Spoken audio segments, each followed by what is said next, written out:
good opportunity to look for your stack pass. So the legs are nice and high already.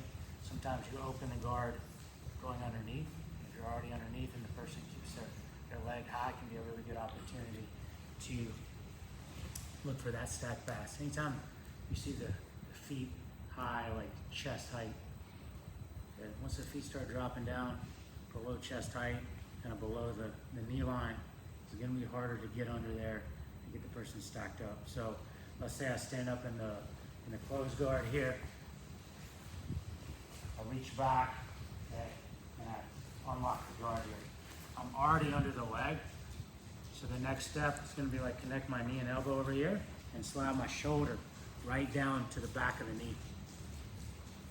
Notice I'm staying connected on the other side with my knee and elbow because I want to avoid getting triangle. That's probably the biggest risk when you go for a stack pass, is to get triangle because you keep this arm too high and disconnected from your knee. So I like to keep this knee kind of stapling down the opposite leg and keep the elbow connected.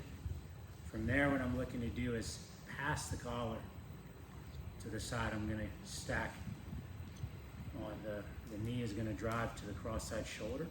So my left shoulder is gonna drive in the back of his knee and drive his knee to his opposite side shoulder. So what I'm doing is opening this collar here. I'm gonna pass it to my opposite hand, thumb in. Okay, so as I drive off of my left leg here, I'm passing that lapel. Now I'm gonna let go of the lapel that I was holding with the first hand, control his hips. My knees are off the floor. I'm driving my shoulder into the back of his leg and I'm circling. As I get around past his hips, I'm gonna posture up, raise my chest up and let his legs go by. You can encourage them to want to move their legs out of the way by putting pressure on the neck of your forearm, so you're already choking the person. Okay? Probably not going to finish the choke yet, but the more pressure you put with that forearm on the neck, the more likely they're going to be encouraged to move their own legs out of the way. Okay? And have less resistance. So once I stand up here, going inside the leg. You guys don't have to stand up in the closed guard. I'm just kind of giving you guys an idea of when you might use it. I might reach back here inside, or I might push the knee down.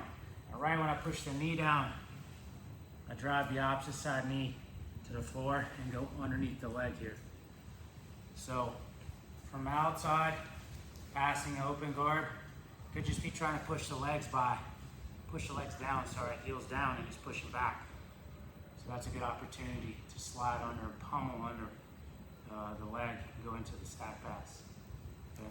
So go to the knee staple here, pass the lapel, reach inside the legs, drive, circle, posture. Notice my left elbow here. On the side here. I want this elbow high. If I come around, that elbow's high, he's gonna push it. Okay? He's gonna push it across, and he's gonna shrimp and recover guard and take my back. Okay? So again,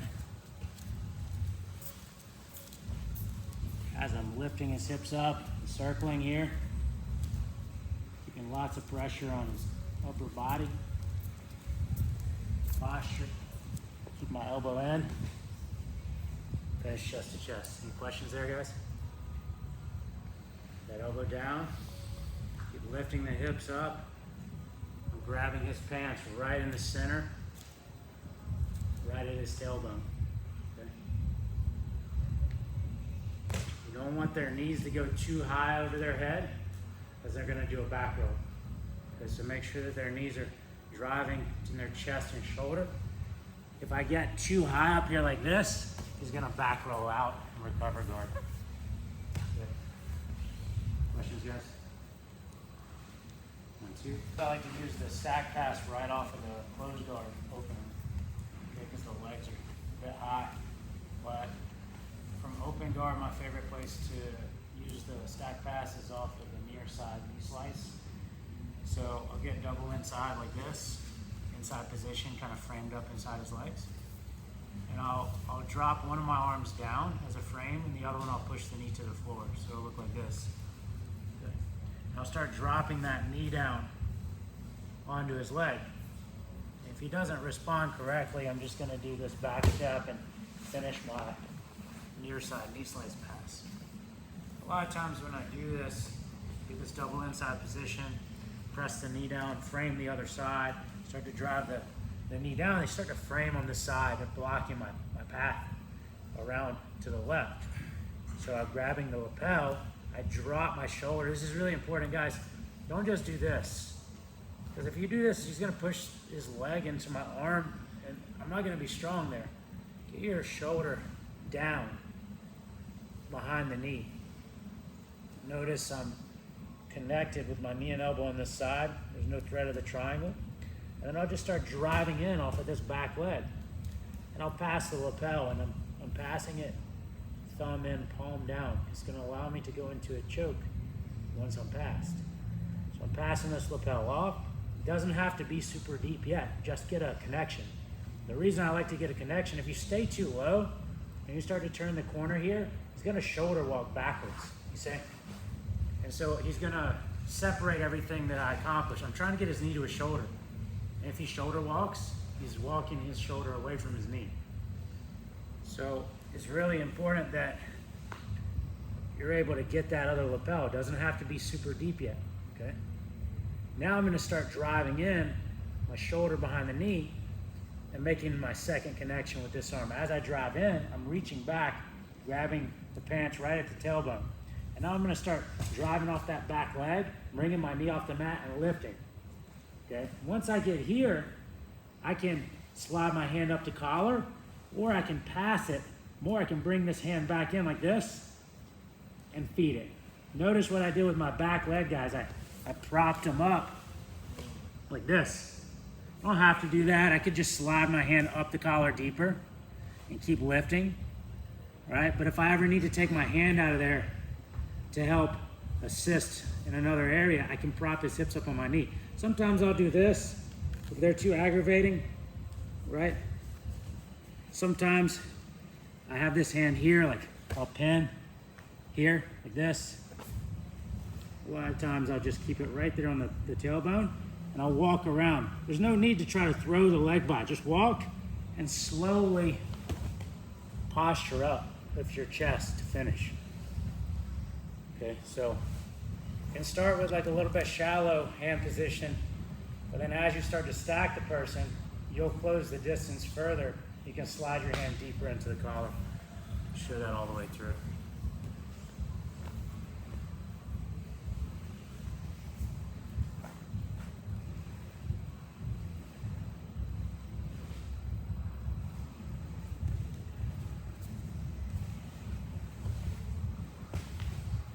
Questions?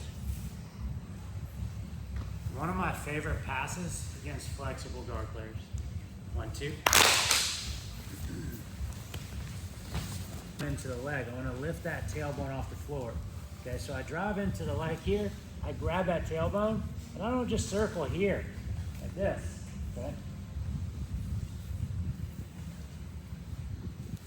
I grab the hips and I lift the hips off the mat, like this, okay? So you see how both of my knees are off the mat, so my weight's on his legs. Lift his hips up, and then posture and let the legs fall by. The other area where you'll start to get some resistance from the stack pass once you're that far along is going to be they're going to block your hips. They're going to put their hand on your hips so that you can't keep coming around. So we're going to have to do like a shin staple on their arm to clear it. Right? Don't get too distracted by that.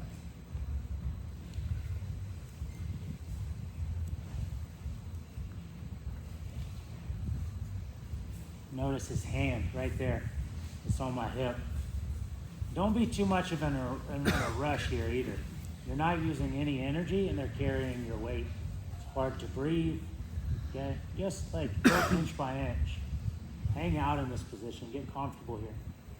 Now notice his hands on my hips, so it's hard for me to keep walking around. So what I'm gonna do is connect my knee to my elbow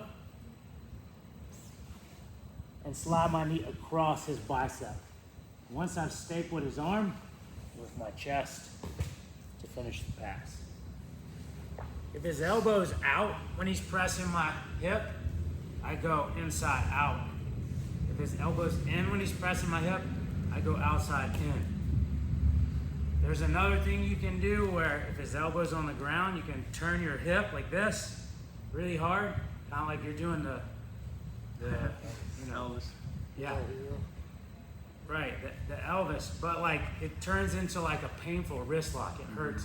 So I only do that to like 4 stripe white belts, because they're getting a little bit cocky and they'll like feel like they're a blue belt already. So you gotta remind them. So just remember, don't do that to anybody brand new. Also, just in all honesty, like just save that for like tournaments or if you go to train with somebody that's not a student here.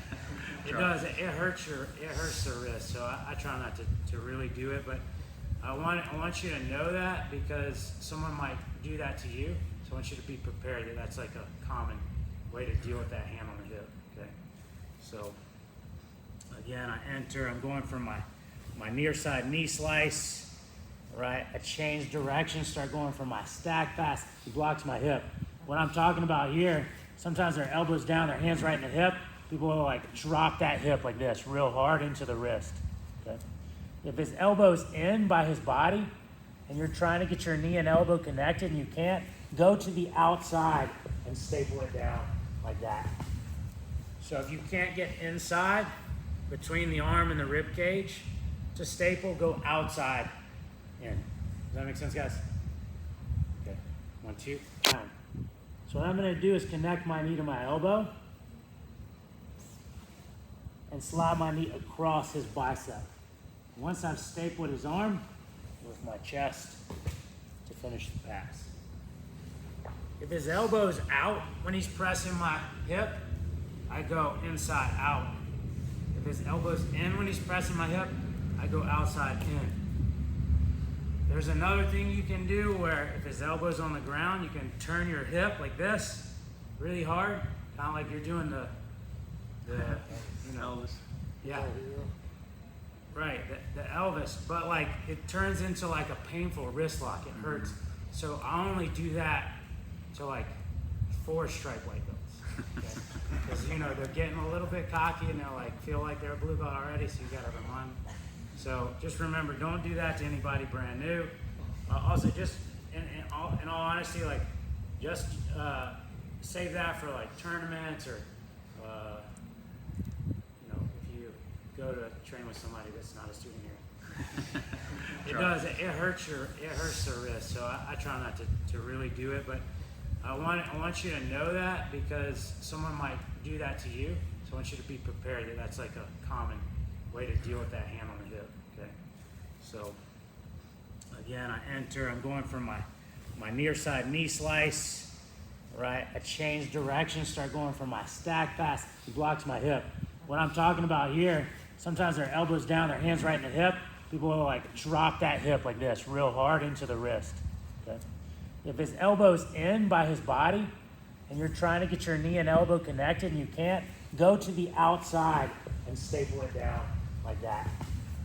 So if you can't get inside between the arm and the rib cage to staple, go outside in. Does that make sense, guys? Okay. 1, 2.